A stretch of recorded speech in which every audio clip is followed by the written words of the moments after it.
Music. Stroll through Biltmore nowadays, and your tour guide will highlight the 250 rooms, the $6 million price tag for building it, the skilled European artisans, George Vanderbilt's grand ambition, and the brilliant design behind it all. But they'll skip over the laborers who lost their lives during construction.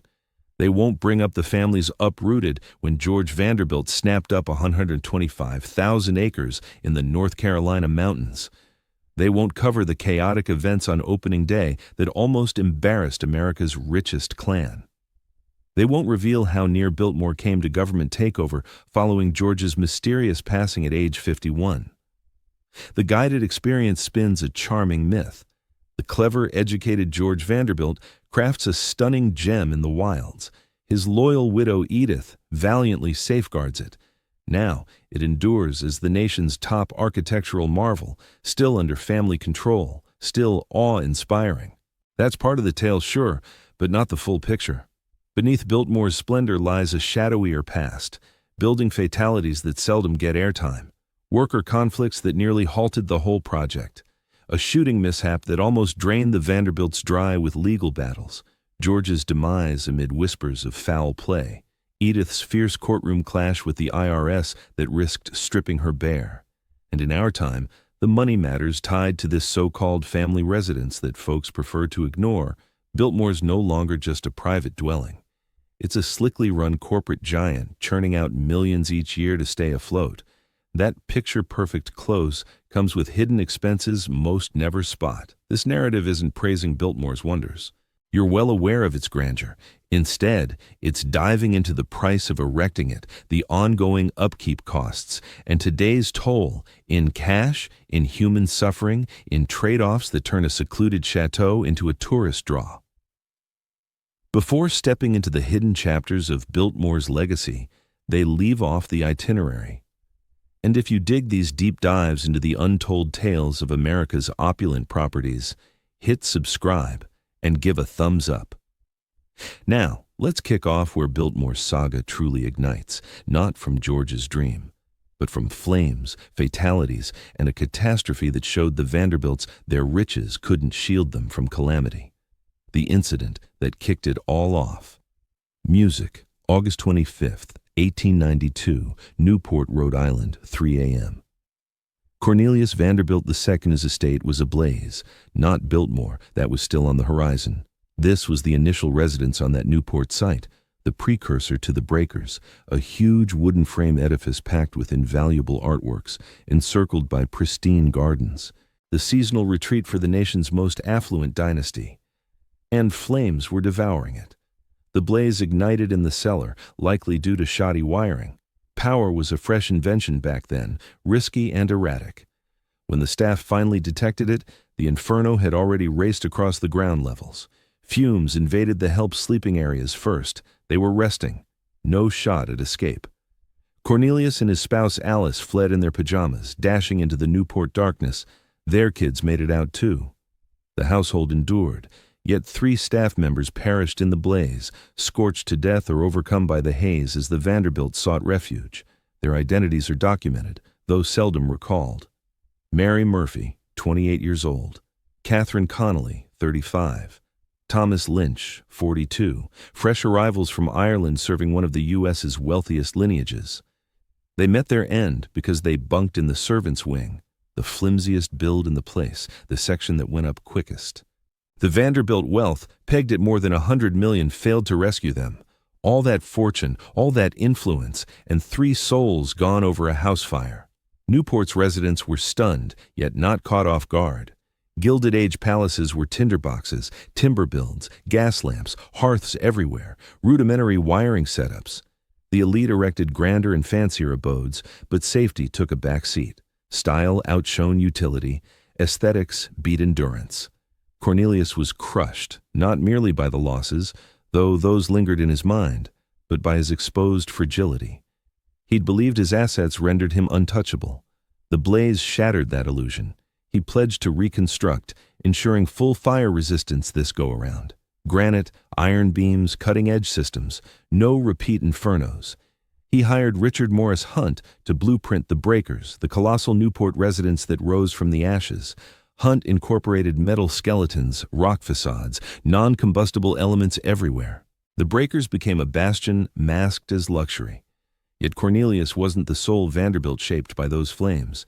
His sibling George, the younger one, was in Newport that season. George witnessed his brother's home go up in smoke, saw the firefighters show up way too late, saw Cornelius and Alice out on the roadway in their sleepwear, powerless amid their vast resources.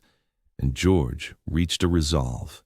For his own residence, the one he'd envisioned for ages, it would be utterly flame-resistant, fireproof from top to bottom, absolutely impervious to flames. No wooden structures, no gas lamps, just cutting-edge features, all designed for maximum security. George had envisioned a grand chateau nestled in the North Carolina hills. But now, that dream transformed into a fortress against fire. The blaze at Newport claimed 3 lives and razed a single estate, yet it reshaped everything George envisioned for Biltmore. From selecting building supplies to overseeing the building process, every step bore the mark of witnessing his siblings' residence engulfed in flames as staff perished within. Stroll through Biltmore nowadays, and you're essentially tracing George's reaction to catastrophe. The iron skeleton, the sturdy limestone facade, the intricate fire suppression networks, the abundant escape routes, the flame-resistant build everywhere. Such elements weren't commonplace in 1895. George demanded them after observing the dire consequences of oversight. The twist is harsh. Those 3 Irish staff members lost their lives, paving the way for Biltmore's enhanced safeguards. Their passing showed the Vanderbilts that fortune offered no shield from calamity, though it could fund defenses for what lay ahead. Mary Murphy, Catherine Connolly, and Thomas Lynch didn't merely perish in the inferno. They sacrificed so that future Vanderbilt estates would stand unburnable. Their identities go unnoted on Biltmore excursions. No tribute exists, yet they form a core element of Biltmore's bedrock, just like the Indiana limestone itself. The estate endures in its present state thanks to their fate. One Vanderbilt drew lessons from the sorrow, the terrain no one desired and the folks George uprooted. Back in 1888, when George Vanderbilt gazed upon the North Carolina ranges, he perceived raw wilderness, pristine wilderness, vacant expanses ripe for his imagination. He erred. The territory wasn't vacant. More than 1,000 households occupied the grounds that would form the Biltmore domain. The majority scraped by in poverty. Numerous were ex-slaves or their offspring, emancipated post-Civil War and allotted modest parcels for cultivation. Additional were long-standing white clans, eking out existence from depleted earth. A few were informal settlers, in a sense encroaching on forsaken territory. They'd erected dwellings, nurtured offspring, interred loved ones in modest kin graveyards dotted across the ridges. They maintained chapels, academies, settlements, though hardly thriving ones. The area had endured ruthless timber harvesting, over-farmed exhaustion, desertion by affluent owners who'd departed. Yet these residents had no alternatives. This place was their world. Then George Vanderbilt showed up, wallet in hand. He acquired the property incrementally across multiple years, amassing 125,000 acres. That's close to 200 square miles. Whole villages acquired and evacuated. George's representatives bargained with households one by one. They proposed equitable sums by era's benchmarks, exceeding the terrain's farming value. But equitable valuation rings hollow without true options when facing a Vanderbilt. Decline the deal, and you'd find your adjoining properties sold, leaving you encircled by Vanderbilt holdings. Your pathways traversed his domain. Your springs lay within his bounds. You might resist in principle, but in reality, you were cornered. In the end, all parted with their holdings. Certain clans resettled close by, securing tinier lots using George's payouts. Others departed the area altogether, heading to urban centers, distant regions, rebuilding from scratch. The petite burial sites were meant to remain untouched. George's envoys assured clans of ongoing access to ancestral resting places. However, as thoroughfares shifted and woodlands regenerated, countless such sites faded from memory, vanishing amid the 125,000 acres. George viewed his actions not as eviction, but as enhancement. And to an extent, he held validity. The landscape prior to his purchase resembled an ecological ruin. Years of reckless felling had denuded the peaks. Dirt runoff proved rampant. Creeks flowed murky with silt. The wholesale deforestation had wrecked ecosystems, wiped out fauna, marred the scenery. George brought on G. Ford Pinchot, a European-trained forester, to revive the woods. They sowed saplings, curbed washouts, stewarded the grounds methodically.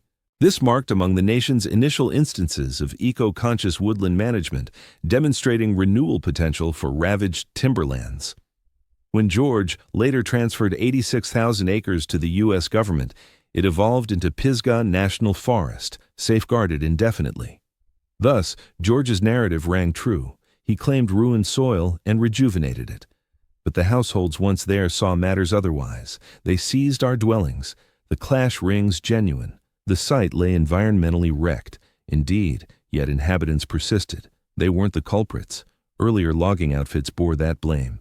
These kin were endurees, coping with the remnants. George's revival proved ecologically beneficial, yet it upended social fabric. The laborers George hired for the build included some from these uprooted groups. If residency on your plot ended, you could at least labor on the palace supplanting it. The pay proved solid by local standards. Local norms prevailed back then, with reliable employment on offer. Yet there's a harsh twist in earning wages to erect a grand manor on soil where your kin's modest dwelling once existed. Nowadays, Biltmore Estate highlights George Vanderbilt's enduring commitment to preservation, his breakthroughs in woodland practices, the revival of the terrain, and the establishment of what evolved into a national woodland preserve. These aspects ring true and hold real value. Scholars of ecological history praise George as a trailblazer in eco-conscious property stewardship. Rarely do they delve into the more than 1,000 households that had disappeared by Biltmore's debut in 1895, the neighborhoods that faded away, the modest chapels that shuttered as their flocks dispersed, the classrooms that emptied out when the kids relocated. George acquired the property through lawful means, compensating at rates deemed equitable for the era, without coercing sales under threat. In the context of the Gilded Age, where tycoons often seized whatever caught their eye, George stood out as principled. Still, principled uprooting remains uprooting all the same. Stroll Biltmore's woods these days, those rejuvenated, stunning woodlands, and you're treading paths that once served as homes for over 1,000 souls. The landscape thrives more vibrantly today than back in 1888. However, it's devoid of the folks who once called it their own. Realizing George's dream meant clearing them out beforehand. The excursion leaders skip over this detail. It doesn't qualify as a controversy. George committed no crimes, nor anything especially out of the ordinary for his period, yet it represents an expense among the numerous trade-offs that underpin Biltmore's splendor. The acreage wasn't some untouched frontier. It had been settled before, though George wasn't crafting his vision for its prior residents. The architect's bold refusal. Hunt challenges Vanderbilt. When George Vanderbilt initially consulted Richard Morris Hunt regarding the blueprint for his Carolina-inspired castle, Hunt's reply came swift and firm. Absolutely not. Hunt ranked as the nation's foremost designer. He had crafted the base for the Statue of Liberty. He had fashioned the opulent seaside homes in Newport for the Astors and Vanderbilts alike. He had trained at the École des Beaux-Arts in Paris, marking him as the inaugural American to do so. If a single figure could bring George's ambitions to life, it was Hunt. That said, Hunt remained grounded in reality. What George pitched bordered on madness. The site posed insurmountable hurdles, remote and isolated, miles from the nearest urban hub. Hauling supplies there would prove a logistical disaster. Securing expert laborers in the backwoods of North Carolina, utterly unfeasible. The weather didn't help, scorching, muggy summers that would exhaust the builders, plus icy winters that would grind progress to a halt for extended stretches. Then there was the sheer ambition. A 250-room French-style palace, surpassing any U.S. equivalent, rising amid untamed surroundings. Hunt urged George to opt for Newport, like any rational choice, or perhaps New York, areas boasting solid support networks, easy access routes, and plentiful workforce. Erecting George's ideal in North Carolina would inflate expenses threefold, drag out the timeline doubly, and likely collapse under its own weight. Cost held no sway for George. He dangled any compensation Hunt desired. Construct it in North Carolina, or George would seek out another visionary. Hunt relented, but with stipulations. First off, George would steer clear of meddling in the aesthetics. Hunt called the shots as the authority. George might outline his specs, dimensions, aesthetic, amenities, but Hunt alone would plot the execution. Second, George pledged to fund whatever sum Hunt deemed essential. No skimping, no cost-saving tweaks. Should Hunt insist on a specific material or method, George would foot the bill without question. Third, Hunt claimed veto power over every supplier and artisan. Choices wouldn't hinge on bargain prices or ease of access. George consented across the board. He craved flawlessness, and Hunt alone possessed the skill to provide it. Even so, their partnership simmered with strain. A duo of uncompromising idealists tackling a daunting endeavor. Clashes were bound to arise. Hunt's brilliance lay in tailoring French Renaissance elements to fit the American landscape. The chateaux George admired along France's Loire Valley had emerged over generations, shaped by guilds rooted in time-honored crafts. Such lineages scarcely existed stateside. Hunt pioneered U.S.-style equivalents of those old-world methods. The facade's limestone hailed from Indiana quarries, tons upon tons extracted and ferried via train lines. Hunt even engineered a provisional rail extension solely for shuttling components to the grounds. Stones arrived pre-carved, labeled, and ready. Italian masons fitted them together on location, yielding a flawless surface that could pass for Parisian. Beneath that continental shell, though, Hunt integrated cutting-edge U.S. innovations like a steel skeleton, groundbreaking for homes in the 1890s. This mirrored the structural prowess of emerging high-rises, reimagined for a private residence. The steel backbone rendered Biltmore more resistant to flames and enabled those vast inner chambers. The dining hall's 70-foot-high vaulted ceiling, unthinkable absent the hidden steel beams masked as ornate timber accents. Hunt pushed for contemporary conveniences everywhere, a colossal steam-powered heating network, illumination via electricity from the property's dedicated dynamo, several lifts, opulence by 1895 measures, running hot and cold water across all 43 baths, fire safeguards, suppression mechanisms, an intercom system linking various sections of the residence, mechanical cooling units in the cooking areas. George craved a medieval vibe. Hunt delivered that medieval charm, infused with contemporary conveniences. The contrast was intentional. Inhabit a space enveloped in timeless elegance minus the era's hardships. The planning phase stretched beyond a year. Hunt produced intricate sketches for each space and element. George scrutinized them relentlessly, demanding modifications and proposing options. Hunt would debate, justifying why specific choices were essential. Occasionally, George prevailed. More often, Hunt did. Their alliance thrived since both pursued the identical goal: flawlessness. Yet Hunt grew exasperated by the site's isolation. Every challenge required extra time to address due to the remote setting. Sourcing expert labor meant bringing in specialists from Europe. Acquiring unique supplies involved shipping from global destinations. Routine matters that might wrap up in days amid New York's bustle dragged on for weeks in North Carolina. Expenses escalated alarmingly. Hunt had cautioned George about the high price tag. Still, even Hunt was stunned by the steep outlays for the interim rail line, worker accommodations, delays awaiting shipments, and the inflated rates from artisans braving such seclusion. Each facet of the build incurred excess costs solely because of the venue. Hunt passed away in 1895, mere months shy of Biltmore's completion. He'd devoted 6 years to the endeavor, his crowning achievement. He never witnessed its finale. His son, Richard Howland Hunt, finalized the touches, adhering to his father's blueprints. The dynamic between George and Hunt birthed Biltmore, yet it almost shattered their mental composure. Hunt's relentless drive for excellence clashed with George's boundless funds and equally boundless expectations. It embodied teamwork laced with strife. Hunt recognized he was crafting an exceptional legacy, one enduring beyond their lifetimes. Yet he also grasped that it was draining George's wealth to levels even a Vanderbilt might find burdensome. Hunt engineered Biltmore for enduring centuries. He merely doubted whether George could sustain it that span. The twist lies in Hunt's accuracy across the board. The spot proved unfeasible. The bills soared to the heavens.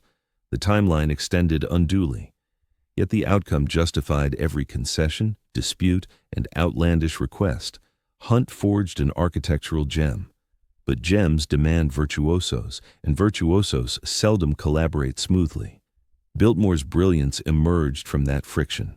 Hunt's grounded proficiency clashing with George's fanciful visions, backed by George's fortune to realize those visions. But who truly erected this unattainable vision? The laborers who perished in the pursuit of Eden. The official count of fatalities during Biltmore's construction remains elusive. No full documentation of on-site deaths survives, but drawing from comparable undertakings of the period, the 6-year span, and the perilous conditions, experts approximate that 15 workers lost their lives erecting George Vanderbilt's aspiration. Their identities go unlisted. No tribute honors their passing. The Biltmore organization avoids mentioning them, though they were real. They plummeted from scaffolds, got pinned under boulders, entangled in devices, succumbed to post-injury infections in a pre-antibiotic age. Erecting Biltmore posed grave risks, hoisting limestone slabs tipping hundreds of pounds via pulleys and sheer muscle, laboring 70 feet aloft on timber frameworks to affix that grand dining hall roof, excavating the base manually. Absent today's machinery, only mattocks, spades, and explosives to fracture stone. Manning rudimentary steam-driven tools, lacking robust safeguards. Work kicked off in 1889, peaking with over 1,000 hands on the grounds. The crew hailed from diverse origins. Locals from uprooted households in nearby areas. Hands from Asheville, specialists ferried from Europe. Italian masons, French applicators, English carpenters, Spanish layers. They all gathered at this isolated peak to construct the improbable. George erected a full settlement for the crew, Brick Village as it was dubbed, featuring lines of unpretentious brick dwellings where laborers and kin resided through the build. Superior quarters than many had experienced in truth. By Gilded Age measures, George handled his staff generously. Fair wages, suitable lodgings, treatment for wounds. Yet fair dealings couldn't avert mishaps. And in 1890, labor protections were non-existent. No regulatory body like OSHA, no routine checks, no employer accountability for fatalities. A tumble from heights was on you. Your kin received zilch. A substitute arrived by dawn. The Italian masons faced some of the riskiest tasks. They managed hefty limestone chunks, shaping them to exact specs, elevating them into position, carving intricate ornamental features from high up on scaffolds 70 feet off the ground demanded utmost focus. A single misstep, a brief lapse in concentration, or a faulty section of scaffolding could send you plummeting. If fortune favored you, death came swiftly. Otherwise, you'd linger, succumbing to severe internal wounds as the estate's physician applied the limited medical expertise of 1890. Laying the foundations claimed lives too, as laborers tunneled through solid rock amid North Carolina's sweltering heat, resorting to dynamite to shatter stubborn barriers. Blasts misfired, cave-ins entombed men alive. Summer's scorching conditions led to deadly heat exhaustion. In winter, even with sub-zero chills, operations pressed on due to George's eagerness, resulting in fatal hypothermia for some. Erecting the steel skeleton was innovative yet perilous. Enormous girders required exact hoisting and placement. Without today's advanced cranes, crews relied on winches, cables, sheer manpower, and sheer luck. A single girder breaking free from its harness could wipe out the entire crew underneath. Wiring the interiors posed unique threats. Power was an emerging marvel, not fully grasped or standardized. The on-site generator destined to illuminate Biltmore was under construction itself, an untried setup for a mansion of such scale. Shocks proved lethal. Sparks from shoddy connections ignited blazes that crews had to quench quickly to avoid wiping out weeks of progress. Recognizing the toll, George established a modest clinic right on the grounds to address building mishaps. This speaks volumes about how common accidents were. A tycoon crafting his opulent retreat deemed a permanent health outpost essential amid the rash of incidents. The facility, run by a resident physician and nursing staff, managed ailments from trivial scrapes to deadly traumas. Deceased laborers were often interred nearby. Relatives of some carried remains back to distant homes. Others found rest in modest burial grounds close to the site. These plots endure today, dotted across the current Biltmore estate, anonymous and overlooked. No records catalog them, no guided walks include them. In passing, these toilers remain unseen, much like during their labors. Many European artisans recruited for Biltmore opted to remain in America post-completion, their expertise in high demand. Yet others couldn't depart. They perished amid the toil. An Italian mason who tumbled to his death ended up laid to rest in North Carolina soil, far from his kin across the ocean. He'd crossed the Atlantic seeking employment and pay. Instead, he claimed a burial plot. Such labor environments would violate modern laws. Shifts stretched 12 hours daily, 6 days weekly, devoid of protective gear, no tethers for elevated tasks, no helmets, no goggles. You'd toil in your everyday attire using issued implements, and if misfortune struck, you'd endure or perish. By Gilded Age measures, George wasn't unusually harsh. Plenty of affluent estate builders oversaw even grimmer safety outcomes, though the chasm between his luxury and his employees' hazards remained enormous. George invested $6 million to forge elegance. Certain workers forfeited their lives in the process. Bereaved kin got only their loved one's last paycheck and sympathies. Surviving artisans imprinted their legacy on Biltmore, the sculpted limestone motifs, the ornate ceilings, the mosaic tiles. This wasn't factory-line assembly. Each element bore the touch of a master who'd honed their craft over years. A few even etched their monograms in hidden nooks, subtle emblems of craftsmanship that visitors overlook. But those who didn't make it left imprints as well. The footings they excavated by hand, the masonry they stacked, the beams they raised. They formed the very bones of Biltmore, built upon their sweat and occasionally atop their resting places. Nowadays, Biltmore sustains about 2,000 staffers in controlled compliance settings. They enjoy medical coverage. Should a fatality occur at work, probes, legal actions, and payouts follow. The contrast between eras is profound. Yet, as you wander Biltmore's halls, pause to consider its builders. Beyond the renowned designers and affluent proprietor lay the anonymous souls who hauled the rocks, shaped the finery, and staked their existence on realizing another's dream. A few lost everything in the effort.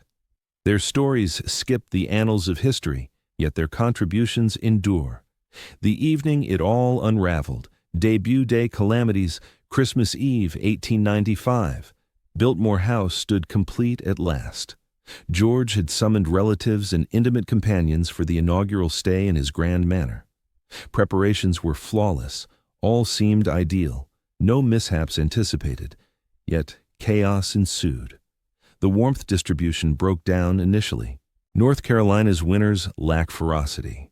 Still, mid-December in the Highlands can chill deeply.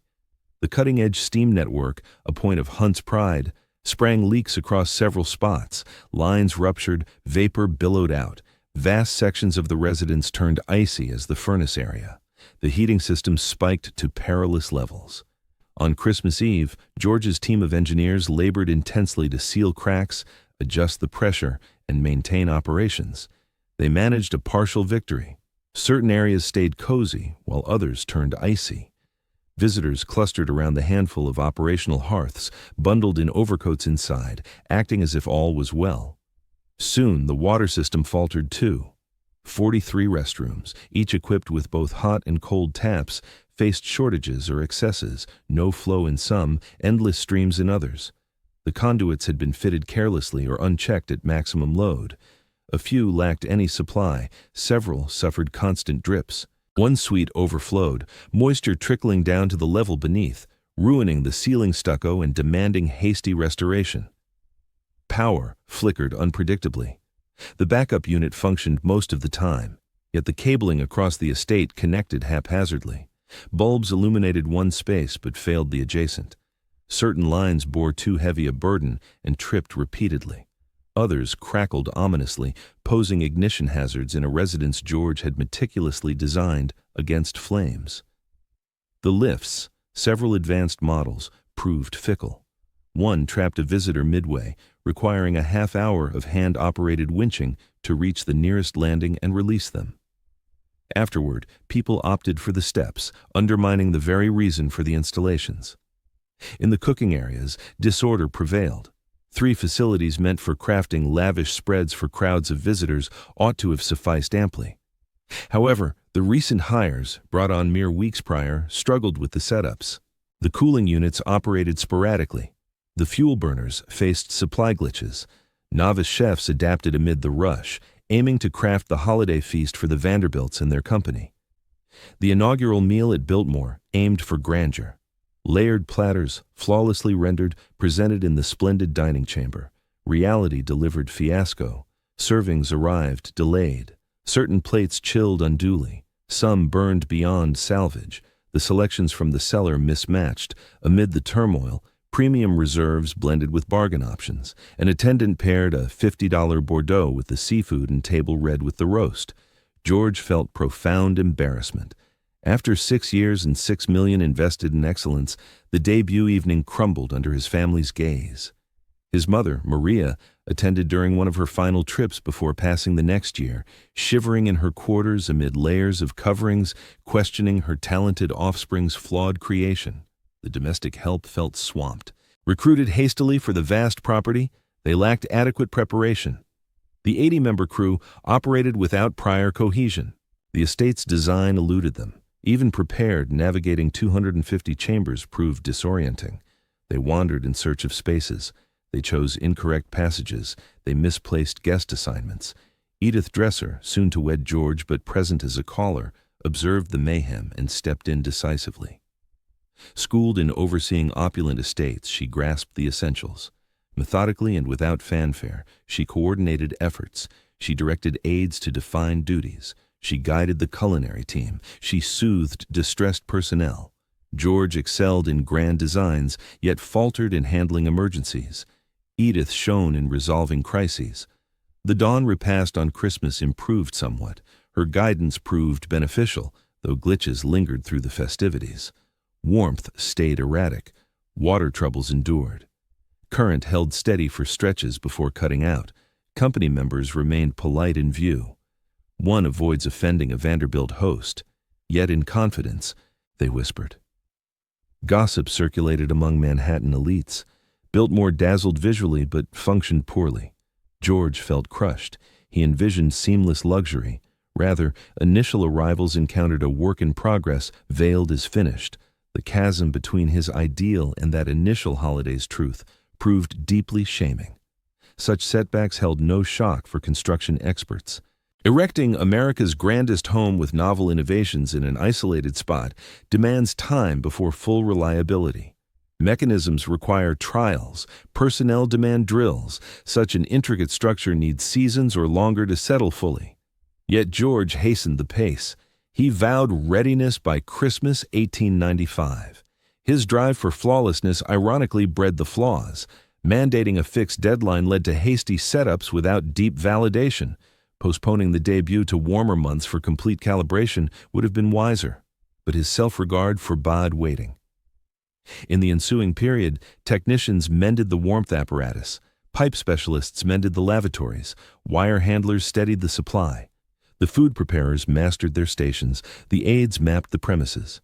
By the spring of 1896, Biltmore was finally functioning as intended. Yet that initial Christmas lingered as a bitter recollection. George had envisioned an impeccable launch. What he encountered instead was a fiasco that instilled a sense of humility. Even boundless wealth couldn't impose flawlessness on a tight timeline. Even brilliant designers and expert laborers couldn't foresee every obstacle. Tales of that inaugural evening seldom surface. Biltmore's formal chronicle leaps from building phase to seamless functionality, glossing over the chaotic truth of initial malfunctions. But that chaos holds value. It makes George more relatable, revealing that even he wasn't immune to setbacks. It illustrates how Biltmore's ultimate triumph stemmed from growth, flexibility, and determination, rather than instant flawlessness. With the estate now operational, fresh difficulties emerged within the 1898 servants' uprising. By 1898, Biltmore had run smoothly for 3 years. The mechanisms functioned reliably. The personnel were well prepared. George had established a routine of hosting guests, overseeing the property, and delving into his intellectual pursuits. Conditions appeared ideal for harmony. Then, the staff issued threats to resign en masse. The issue had simmered for months. Biltmore demanded 80 permanent employees during its busiest periods, a sizable workforce dedicated solely to upholding one household's luxury. And among those ranks, resentments had intensified. Compensation exceeded regional norms. George offered superior wages compared to other affluent households, in fact. But surpassing poor pay doesn't equate to excellence. A housemaid at Biltmore in 1898 earned around $15 monthly, including lodging and meals. That equates to about $500 in modern terms per month for shifts lasting 12 hours across 6 days weekly in grueling physical toil. Senior staff, including the butler, housekeeper, and chief cook, received higher sums, perhaps $30 to $40 each month. They also enjoyed superior accommodations and greater independence.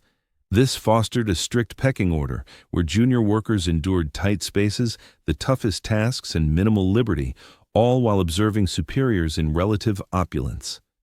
The tipping point arose from scheduling breaks. Staff were entitled to Sunday afternoons off, roughly 4 hours weekly. In reality, such relief seldom materialized. During visitor stays, everyone toiled 7 days straight. For major gatherings, rest days vanished. Recruitment assurances went unfulfilled. A housemaid called Margaret, surname lost to records, began rallying support. She had prior experience at other lavish properties and witnessed varied treatment of help there. She realized collective action granted bargaining power. A single departure could be swiftly filled, but a unified walkout spelled emergency. Margaret discreetly conferred with fellow underlings, the chambermaids, valets, and galley hands, excluding the elite staff who were entrenched in the system. The rank and file, enduring harsh exertion for scant wages and zero respite, paid heed. Their demands were precise: uphold the break commitments, upgrade the staff lodgings, certain areas lacked proper warmth, boost salaries for the riskiest roles, end deductions from pay for damaged crockery or equipment. Accidental breakage meant salary cuts. In March 1898, Margaret and roughly 20 colleagues sought a discussion with the chief butler. He dismissed them, ordering a return to duties. At that juncture, they intensified efforts. They dispatched a note straight to George Vanderbilt, detailing injustices and warning of group departures absent reforms.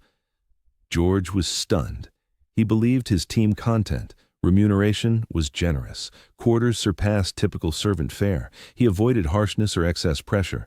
The prospect of wholesale defection baffled him. The chief butler urged instant dismissal of the instigators. In typical Gilded Age homes, that would have been the norm. No bargaining with underlings, just oust agitators and hire anew. Yet George paused. Indoctrinating fresh hires required months. Swapping out 20 simultaneously would spell disaster, and in his academic mindset, he acknowledged valid gripes. He consulted Edith Dresser for guidance. Marriage lay ahead that year, but she was present and grasped domestic operations more adeptly than he. Edith, raised amid help and versed in their oversight from prior settings, comprehended the undercurrents. Her counsel: engage them, hear them out, enact fair adjustments, not out of necessity but prudence over conflict. Content workers performed superiorly. Frequent churn proved costly and chaotic, and several issues rang true. The rest protocol faced breaches. Select dorms heated poorly. George conferred with a modest delegation of staff, not Margaret. Pinpointed as the prime mover and potentially two, George sought out delegates who could voice their concerns without hostility, opting for those capable of expressing the problems with poise. The gathering felt strained. There he was, in his vast library lined with invaluable volumes, debating labor matters with the very individuals who tidied his rooms and prepared his food. Yet he paid attention and implemented adjustments. Not every demand was met. He held firm on pay rates, viewing them as adequate already, but pledged to uphold the Sunday afternoon breaks unless true crises arose. He directed upgrades to the staff accommodations, such as enhanced warmth systems. He ended the custom of deducting costs from servants for damaged goods without evidence of carelessness. Above all, he spared everyone from dismissal. The chief butler pushed for punishment. George declined. Dismissing staff for raising valid complaints in a civil manner simply wasn't right. The warned-about group departure fizzled out. The majority of the household remained. A few departed in the ensuing months. Dissatisfaction had lingered prior to this, and the limited reforms fell short for them. Still, the essential team endured and spirits lifted. Margaret, who had rallied the effort, lingered for 2 additional years before departing to wed a nearby agriculturist. Her involvement in the almost uprising went undocumented officially, though fellow staff were aware. For decades to come, Biltmore's employees recalled that challenging mistreatment could yield results without repercussions. The episode imparted a key insight to George. Riches didn't guarantee appreciation. Fairness in treatment was gauged in comparison, not in isolation. His workforce enjoyed superior setups compared to peers in other homes, yet that failed to content them. They gauged their circumstances against one another and against the assurances given, rather than imagined grimmer fates. It also highlighted the boundaries of George's foresight. He had pondered deeply on design, aesthetics, woodland management, yet scarcely on the personnel essential to Biltmore's operations. He had engaged 80 workers, presuming satisfaction with solid compensation and lodging. He overlooked their status as individuals with distinct views on equity and respect. Edith played a pivotal part in diffusing the turmoil. George might have either ousted the lot or frozen in hesitation. Edith identified the sensible path, introduce sensible modifications, preserve control, sidestep disaster. This foreshadowed her eventual stewardship of Biltmore following George's passing. She grasped the nuances of authority in ways he never could. The servants' uprising stands as yet another tale Biltmore tends to downplay. It's uneasy territory. It forces visitors to confront that the Gilded Age encompassed genuine individuals in lopsided dynamics, beyond mere stunning structures. Nevertheless, it's vital chronicle. Those 80 employees enabled Biltmore to thrive and persist. Absent them, the estate was merely a hollow facade. Their brush with rebellion illustrated that, even during the Gilded Age, even in Vanderbilt service, laborers could unite and press for improved conditions. The ranks within the staff persisted unchanged. That structure endured. Yet the junior members had demonstrated their leverage through unified action. Such awareness shifted the atmosphere at Biltmore. Oversight grew marginally less capricious. Grievances received greater weight. The specter of collective exodus hung implicitly yet potently. The senior staff, the butler, the head housekeeper, chafed at the events. They had ascended over years of dedication, enduring rigors to attain modest privileges. Now juniors sought reforms the elders had never secured. It struck them as a slight against the order they had toiled to ascend. The juniors perceived it otherwise. Why endure dire setups merely because forebears had? Past poor handling of staff offered no rationale for perpetuating it. This clash between embracing rank and seeking upgrades shaped workforce interactions at Biltmore for years. George's handling of the uproar exposed his inconsistencies. He advanced truly in certain realms, timber preservation, innovative farming, schooling, but clung conservatively to social strata. He endorsed innate orders, with some destined to lead and others to follow. The staff rebellion tested that outlook. He yielded practically, yet resisted embracing it in principle.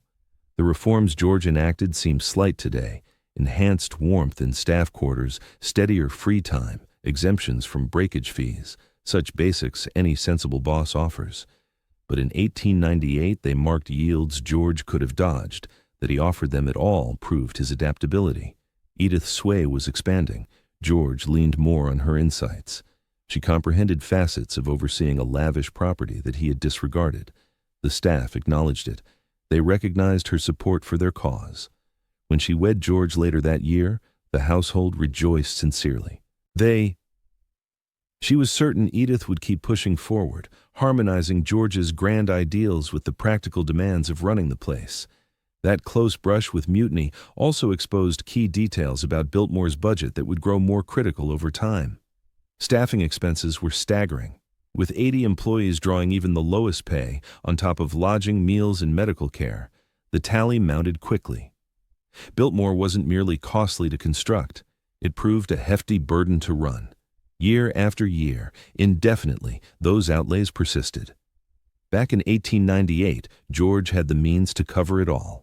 The Vanderbilt wealth appeared boundless, yet his commitment to enhancing the staff's living spaces and welfare, though commendable, only inflated the ongoing expenses. Each enhancement, each compromise, each refinement nudged the upkeep costs a bit higher. In the end, those escalating bills played a role in the economic strains that almost wrecked the property. But the workforce issues weren't George's sole headache. Then came the shooting mishap that threatened to unravel it all. In October 192, a group of hunters gathered on the Biltmore grounds, 12 participants, all affluent figures from George's elite network. Over 3 days, they pursued deer, bears, and wild turkeys across the expansive lands. This embodied the classic rural retreat pursuit that George envisioned for Biltmore. Bonds of male fellowship, rugged pursuits, and post-hunt suppers filled with tales swapped amid drinks and smokes, until a mis-aimed shot changed everything. The injured man was James Patterson, not his actual identity, as the relatives shelled out to hush it up. A financier from New York, hardly an expert marksman but affluent enough for George's crowd. He'd wandered off alone, following what he believed was an injured buck. From roughly 50 yards distant, amid dense woods, a fellow sportsman spotted motion and pulled the trigger. The round struck Patterson in the gut, grave but not instantly lethal. His cries echoed through the trees. The rest of the party hurried over. They were far from the main residence, far from the on-site clinic, and he was losing blood fast. Using limbs and outerwear, they improvised a litter and hauled him toward Biltmore. The journey lasted hours. Upon arriving at the estate's medical facility, Patterson had slipped into shock from the hemorrhage. The resident physician, capable by 192 standards, jumped into surgery right away. Without modern drugs or refined pain relief, the care was rudimentary. Patterson pulled through the procedure, only to succumb to sepsis. He endured 6 agonizing days before passing. George was utterly shattered. A visitor had perished on his property, not from illness, but a firearms blunder that stemmed directly from the outing he'd arranged. The remorse weighed heavily. Yet the courtroom fallout loomed even larger. Patterson's kin filed a claim. Not over carelessness per se, as such incidents were par for the course. Risks were well known. Instead, they pursued a case of improper death, contending that Biltmore's shooting setups lacked oversight. They alleged George permitted hunts on sufficient safeguards, undefined zones, or enough escorts to avoid friendly fire. The demand, $500,000 in compensation, roughly $15 million in current terms. For George, despite the family riches, this sum carried weight. Worse still was the potential ripple effect. A defeat could set a rule holding landowners accountable for mishaps in leisure events. Any elite host offering shoots, angling, or equestrian jaunts would face huge exposures. George's counsel battled fiercely. They maintained Patterson had accepted the perils by joining in. Testimonies highlighted how he'd strayed despite warnings. They even cast doubt on whether it was truly accidental. Perhaps a bungler had confused him for quarry. Either way, not George's doing. The opposition fired back that George had fostered the hazards through permitting shoots over sprawling, unmapped terrain, skipping identifiers like vests, offering spirits prior to outings, and overcrowding the field beyond guide capacity. The dispute stretched across 18 months. In the interim, George halted all such expeditions at Biltmore. The armory, showcasing its arsenal of firearms as fine pieces, turned into a relic of pastimes now deemed too risky under the law. Invites for hunts shifted to milder fare, quiet meals and strolls through the grounds. Fellow magnates on grand properties observed with unease. If a figure like George Vanderbilt, armed with deep pockets and top attorneys, might answer for a shooting gone wrong, what hope for the rest? A few ceased their own hunts altogether. Others mandated liability releases from attendees, though their enforceability remained dubious. The matter resolved in early 1904. Details stayed private, but accounts suggest George disbursed about $200,000 to the Pattersons, short of their $500,000-esque, but a hefty payout nonetheless. Crucially, the agreement carried no concession. George's attorneys made certain that the agreement wouldn't serve as a legal precedent for subsequent lawsuits, yet the harm had already occurred. He discovered that entertaining visitors opened him up to enormous risks of liability. Incidents involving shooting, horseback riding, or even dips in the indoor swimming pool could spark costly legal battles. His dream of transforming Biltmore into a grand European-inspired manor where visitors indulged in classic noble pastimes collided harshly with the stark truths of American jurisprudence. In Europe, the upper classes functioned under distinct norms. A nobleman organizing a hunt that led to someone getting shot wouldn't face litigation. The victim would simply chalk it up to bad luck. America, however, lacked any such nobility. George remained merely an affluent individual, bound by the identical regulations as ordinary folks. He might construct a lavish chateau, but he couldn't bring over the protective legal shields that shielded European elites. That shooting mishap altered Biltmore's entire approach. Leisure pursuits were curtailed, oversight of guests intensified, release forms became mandatory, despite doubts about their enforceability. Coverage policies were acquired. Safeguarding a vast holding like Biltmore proved both pricey and intricate, with expenses piling up relentlessly. The construction of Biltmore totaled $6 million. Yearly upkeep ran into hundreds of thousands. Court payouts added even more hundreds of thousands. Annual premiums for insurance amounted to tens of thousands. Each setback, each emergency, each mishap swelled the monetary strain. In the early 1900s, George's fortune allowed him to shoulder these outlays. Still, the incident with the gun exposed a more profound problem. Biltmore thrived, or struggled, within a framework of laws and societal expectations ill-suited to George's ambitions. He sought a secluded haven governed by elite customs, yet he resided in a republic where lawsuits flew freely between parties and riches offered no safeguard from the courts. This inherent conflict would shadow Biltmore for generations. Sustaining a lavish Gilded Age property into the 20th century demanded perpetual adjustments to unforeseen legal, cultural, and fiscal pressures baked into its very architecture. George had crafted Biltmore for a vanishing age, one that was fading even as the first stones were laid. James Patterson's burial site lies in New York, far from North Carolina. His identity doesn't appear in any formal Biltmore annals, yet his passing reshaped the property at its core. It shattered George's ideal of Biltmore as an enduring rural retreat for timeless aristocratic endeavors. It represented yet another unforeseen expense, fiscal, judicial, communal, that George hadn't foreseen when he first pictured his mountaintop palace, the circumstances surrounding George's passing, and the ensuing speculation. On March 6, 1914, in Washington, D.C., George Vanderbilt perished on the surgical table amid an operation meant to be straightforward. He was just 51, the stated reason, issues arising from an urgent appendectomy. The alternative narrative proves far more intricate. George had journeyed to the capital for professional matters, discussions concerning Biltmore's tightening finances. He'd endured stomach discomfort for days, dismissing it while powering through appointments and upholding his itinerary. By March 5th, the agony had worsened dramatically. Physicians identified severe appendicitis. An operation was imperative without delay. In 1914, appendectomies carried risks but weren't typically deadly. The technique was routine, with countless survivors. George, though, suffered from overall frailty. He'd long favored reading over athletics, lacking any athletic vigor. Even so, at age 51, recovery seemed probable. The operation commenced early on March 6th. The doctor was seasoned, the hospital suitable, but troubles arose swiftly. George's fragile heart faltered beneath the effects of sedation. His vital signs plummeted. Shock set in. Though the doctor finished the surgery, George failed to rally. He passed away that evening, never awakening. The formal account reassured the public. A sorrowful event, but such outcomes occurred. Surgical setbacks, regrettable yet innocuous.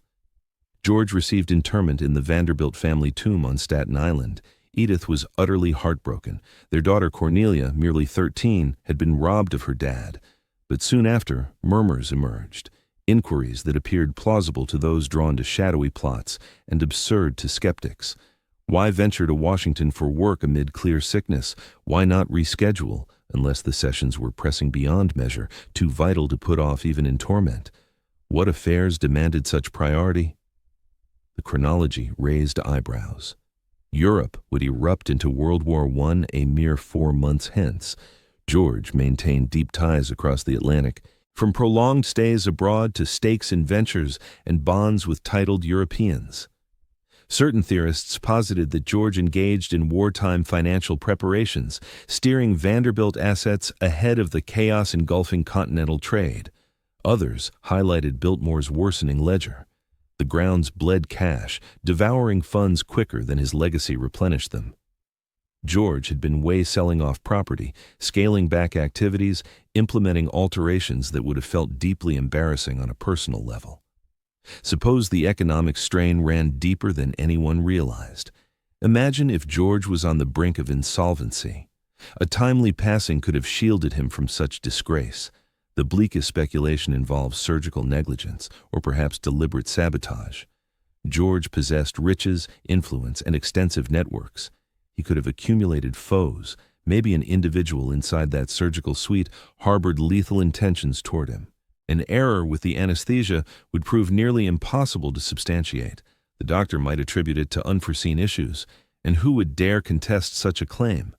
None of these ideas ever gained solid backing. No proof backed them up except for odd timing and odd coincidences. George likely perished just as the formal documents describe, issues arising from urgent surgery in a fellow with frail underlying condition. Fortunate? No, just unfortunate, not foul play.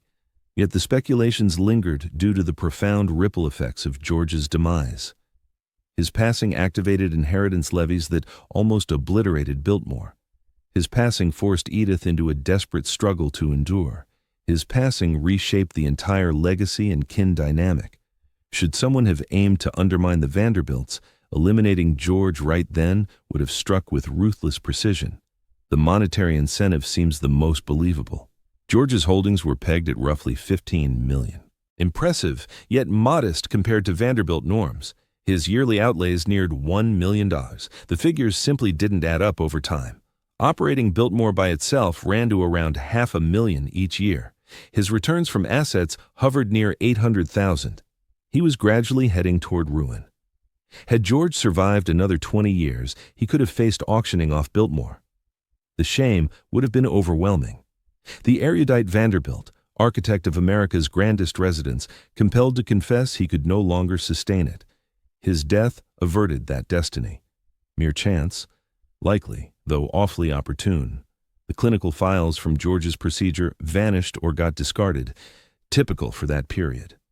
In 1914, healthcare documentation wasn't meticulously archived. Still, without those files, confirming or refuting the accepted narrative remains out of reach. We're left with press clippings, kin testimonies, hearsay narratives, nothing conclusive. Edith never voiced doubts about the details surrounding George's end in public. Should she have harbored qualms, she held them close. She prioritized endurance, tending to her son Cornelius and safeguarding Biltmore. Probing her spouse's passing would have diverted her from the pressing threats of levy obligations and upkeep expenses. Those intrigue notions are likely unfounded. George most likely succumbed to surgical mishaps, misfortune, and subpar vitality. But, quote Dawes, isn't definitely. The moment felt off. The fallout loomed large, and without hard proof, resolving the matter for good stays elusive. One undeniable truth. George's departure upended it all. He'd crafted Biltmore as an enduring heritage. He scarcely savored it. He resided there for only about 16 years post-opening. His daughter was 13 at his passing. She matured alongside a dad who'd forged this extraordinary domain, only to abandon her amid the aftermath. George envisioned Biltmore enduring across eras. Instead, he departed prematurely, thrusting Edith into conflicts he hadn't foreseen. The vision he'd erected turned into her load, and that load almost overwhelmed her. His exit created more than a bereft spouse and offspring. The tax authority nearly claimed it all. Edith's Courtroom Crusade. Upon George's death in 1914, national inheritance duties stayed mild. 1% on holdings exceeding $50,000, capping at 10% for the biggest ones. Edith's attorneys figured she'd face around $150,000, but hurtful yet feasible. Then came World War I.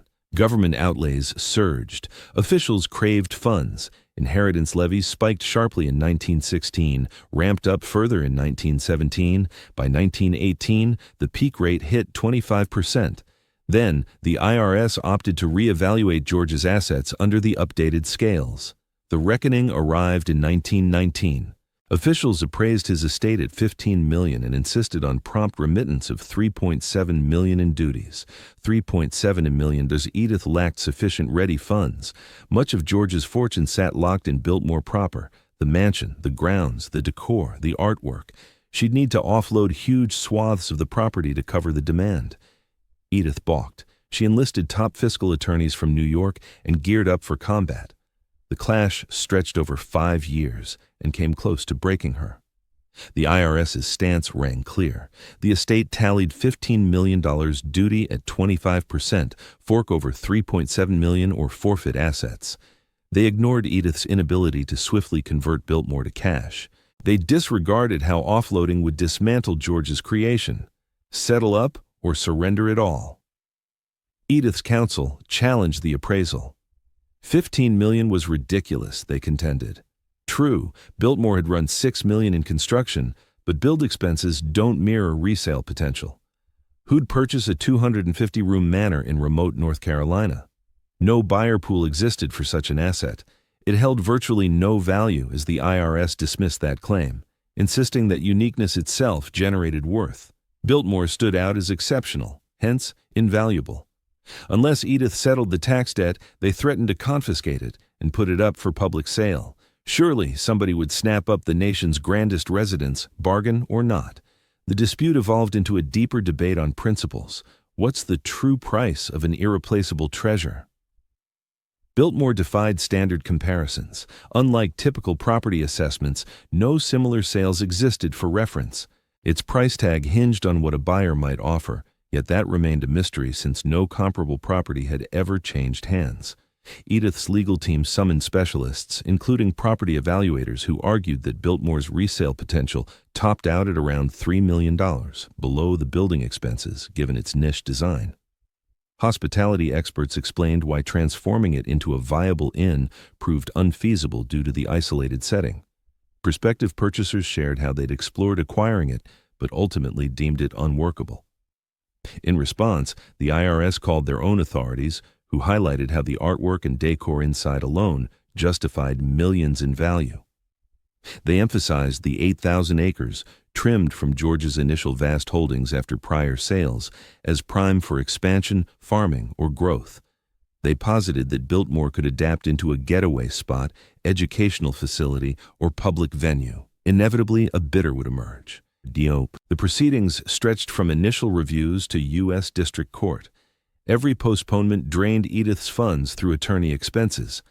At the same time, she struggled to sustain Biltmore's daily functions, support the workforce, oversee farm activities, and guide her adolescent daughter, Cornelia. The pressure proved overwhelming. Come 1922, Edith reached a breaking point. Court costs had already devoured hundreds of thousands. To scrape together funds, she'd offloaded 86,000 acres to the U.S. government for $500,000. The household help dropped from 80 to roughly 50.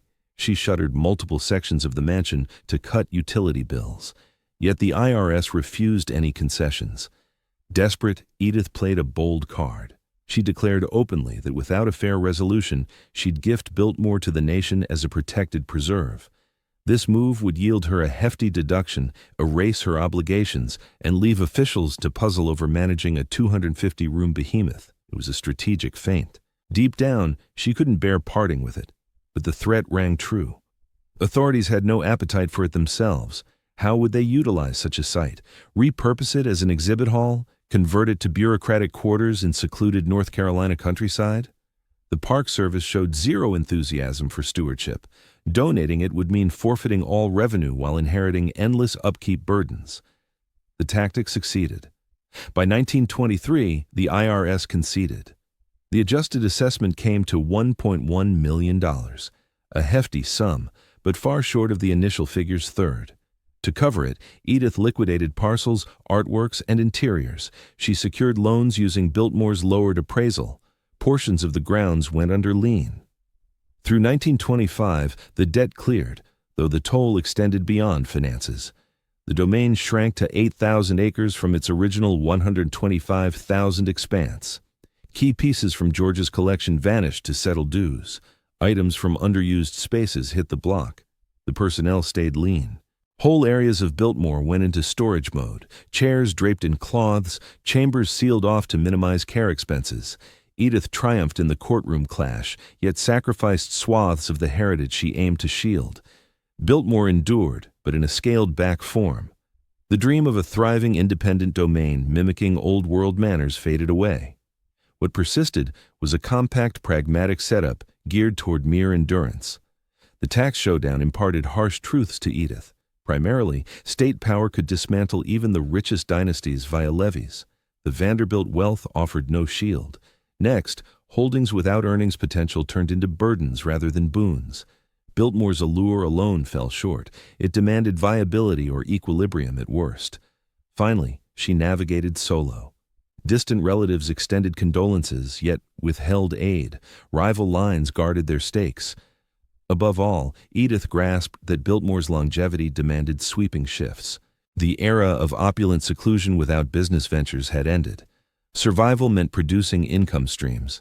That insight sparked her boldest move, welcoming fee-paying visitors. Yet prior to that choice, she'd already rescued Biltmore via 5 grueling years battling Washington.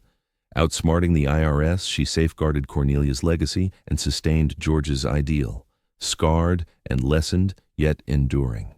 The landscape had transformed irrevocably. The hidden expenses of Biltmore in our time, the figures they keep under wraps.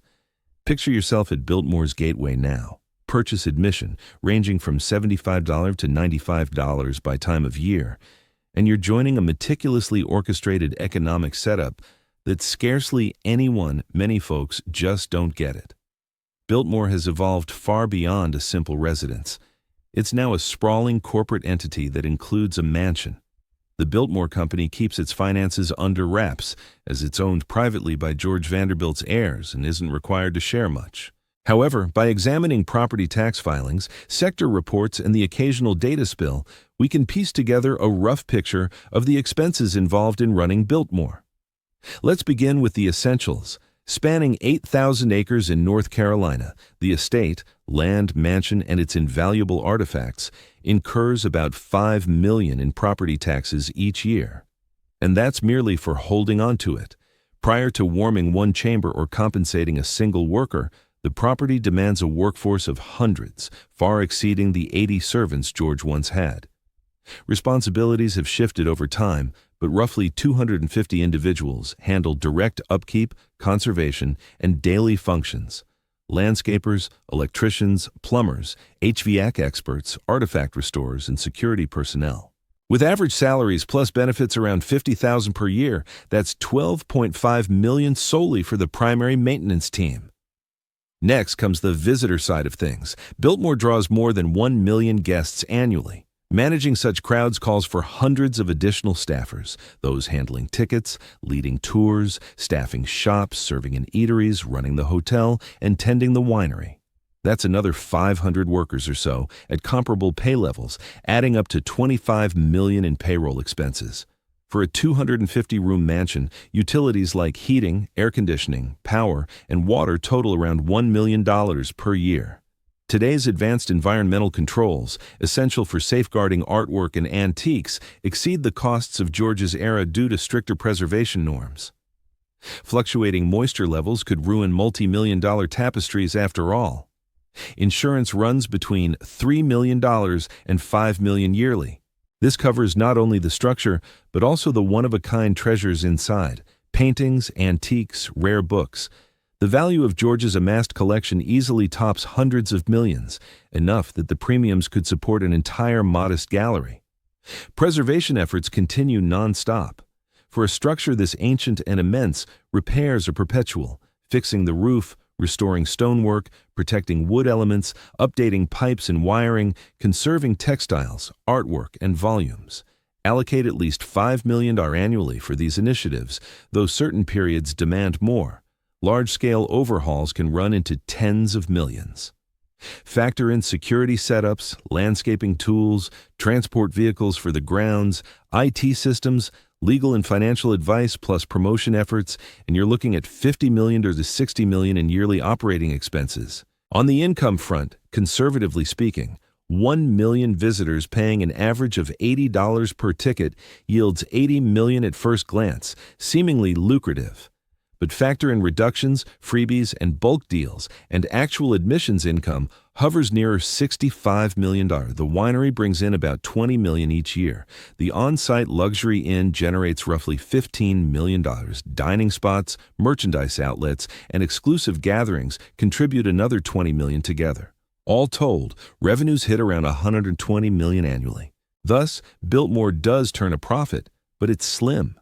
Subtracting $60 million in expenses leaves perhaps $60 million in earnings. That might appear substantial, yet it all gets poured back into conservation, growth, and enhancements.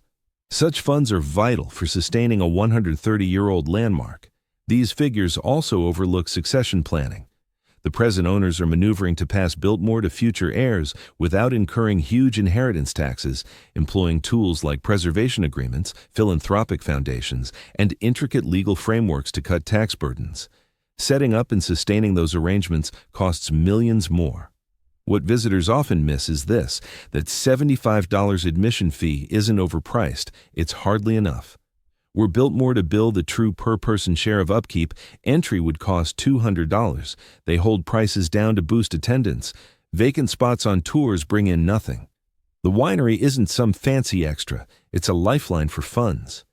Biltmore expanded into wine, lodging, dining, and occasions because ticket sales alone couldn't cover the bills. Not for extravagance, but survival. The Vanderbilt lineage still holds Biltmore, sure, but stewardship is intricate. Selling it off isn't feasible at a reasonable sum. Major modifications are off-limits due to heritage safeguards. Neglecting care would lead to irreversible harm, so they're stewards, yet trapped. Biltmore binds them just as they control it. Today's managers, George Vanderbilt's descendants, operate what amounts to an enterprise laced with heritage. A few reside on the property, tucked away in unseen private areas. Yet their existence is limited by Biltmore's devacations, career paths, and everyday choices, all revolve around the heavy duty of upholding their forebears' heritage. And figuring out succession is a total headache. Every lineage has to pass down control without sparking estate taxes that might compel a forced sale. That demands attorneys, financial experts, and years of meticulous strategy. Today's heirs are setting up handovers that could take 2 or 3 decades to unfold. They're strategizing for heirs who aren't even born. Contrast that with other opulent Gilded Age properties. The Breakers in Newport was handed over to a preservation group since the relatives couldn't shoulder the upkeep. Vanderbilt residences in New York got torn down because sustaining them proved unfeasible. Whitehall in Florida turned into a museum. Among all those lavish Gilded Age domains, Biltmore alone stays in family hands. Not due to greater fortunes, but from relentless effort, deeper sacrifices, and dedication to an enterprise approach few clans would embrace. Is the payoff justified? Pose that to the kin, and responses get nuanced, absolutely, for the sake of lineage pride. George's dream, a slice of U.S. history, yet also not since it's restrictive, pricey, and draining. They can't simply bask in riches like typical elites. Instead, they're stewards of a historic landmark that's also their residence. The romantic narrative of Biltmore, with the clan tenderly caring for their inherited palace, holds water but misses the full picture. In truth, it's a polished commercial venture pulling in more than $100 million yearly, supporting over 1,000 jobs and running various side operations, just to keep one mansion afloat. George crafted Biltmore as a secluded haven. Now, 1 million outsiders roam its halls each year. He designed it to endure across eras. Endure it has, though reshaped into something scarcely familiar to him. He envisioned an independent domain. It thrives today as a visitor hotspot, sustained by granting entry to the utopia he fashioned for his own escape. That's the toll of safeguarding it, beyond the millions spent each year. It's the shift from secluded fortress to communal showpiece, from intimate dwelling to corporate powerhouse, from George's ideal to a curated relic. Biltmore endured. Yet what persists isn't precisely George's creation. It's an adjustment, a progression, a balance struck between conserving the past and facing modern demands. The structure endures, the lineage holds title. But possession carries an altered meaning now, compared to when George flung open its gates on Christmas Eve 1895. The toll of utopia. Stroll Biltmore nowadays, and you tread amid paradoxes. America's finest residence, erected by laborers who perished in its making. The supreme personal domain, upheld by welcoming 1 million unknowns annually. The aspiration of one learned Vanderbilt, remade into a commercial juggernaut forged by his spouse amid hardship. George Vanderbilt sought to forge enduring splendor. He triumphed, though not in the manner he foresaw. The splendor lingers, but the burdens, past, present, future, exceed his expectations. The locals uprooted when he acquired the acreage. The builders lost to accidents chasing his ideal. The staff who nearly rebelled over their conditions. The hunting visitor who met his end on the grounds. George gone at 51, amid whispers of foul play. Edith's fierce 5-year clash with the IRS. The pivot from exclusive retreat to crowd-pleasing sight. Each block in Biltmore's facade came at a steep non-monetary levy. Every chamber captured in snapshots hides narratives grimmer than the polished lore implies. The triumph, the endurance, hinged on concessions that reshaped Biltmore's essence. Does that diminish its wonder? Tallying the real expenses actually heightens Biltmore's awe. It persisted against the odds, through fatalities, economic turmoil, courtroom struggles, and upheavals. It thrived because figures from George and Edith to the current caretakers opted to battle for it. Yet endurance exacted a steep fee. The evicted households never reclaimed their plots. The fallen builders received no redress or recognition. The organizing help secured minor gains but stayed in service roles. George savored his handiwork for scant time before an early grave. Edith devoted years to combat instead of ease. The present stewards oversee rather than dwell freely. The guides skip most of this tale. They highlight the design, the collections, the foresight, and rightly so. Those elements matter deeply, but they form just part of the narrative. Beneath the allure lies toil, under the splendor, expense. Past the myth, the unvarnished truth. Biltmore endures as evidence of wealth's creative power and the steep price of its upkeep. It's the embodiment of U.S. drive and overreach, a structural masterpiece laced with human sorrow, one individual's vision, sustained through waves of forbearance. George aimed for flawless perfection in Biltmore.